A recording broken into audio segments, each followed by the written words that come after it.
From this look to this look. Ngayong araw pala, pumunta ako dito sa Kidapawan. Andito lang ako banda sa may Penong, sa may Rotonda. Dahil nabalitaan ko na may pinakasikat na spa and facial wellness center dito sa Kidapawan. At saktong-sakto dahil meron silang promo bundles ngayon. Sobrang mura lang at marami ng services. Dito lang yan sa Chuan Spa Facial Wellness and Center. Kaya tara, samahan niyo ako para alamin kung totoo ba talagang sinasabi nila. Pagpasok ko pa lang, ang bango at ang ganda pa ng place nila. At sobrang dami din nila mga services na in-offer at saktong-sakto lang sa mga budget natin. Available ang waxing, facial, massage at marami pang iba. Sobrang bait talaga ng mga staff nila, napaka-approachable at welcoming. Ang una palang ginawa sa akin ay body scrub para lahat ng maitim na singit, tuhod, kilikili at lahat ng body part mo na maitim ay puputi. At pagkatapos nito, maganda ipagsabay ang whole body whitening nila. Perfect combo talaga. At ang sunod na ginawa sa akin ang whole legs wax. Sobrang nagustuhan ko dahil hindi siya ganun kasakit. Pain tolerable naman siya at matagal din siyang tutubo. Sobrang chillax na chillax lang ako dito.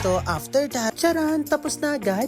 At sunod naman ginawa sa akin ang RF face slimming. Para hugis bigas sa mukha natin at para hindi na lumobo. Perfect na perfect ito sa mga gusto magpapayat na ayaw mag-exercise at diet. Nakakatulong pala ito para mas mapaliit ang mukha natin. O kaya ikaw, ano pa hinihintay mo? Tara na, magbuka na rito sa Chuan Spa Facial and Wellness Center. Kaya message them sa page nila. Kaya ingat, samahan niyo ako sa next travel vlog natin.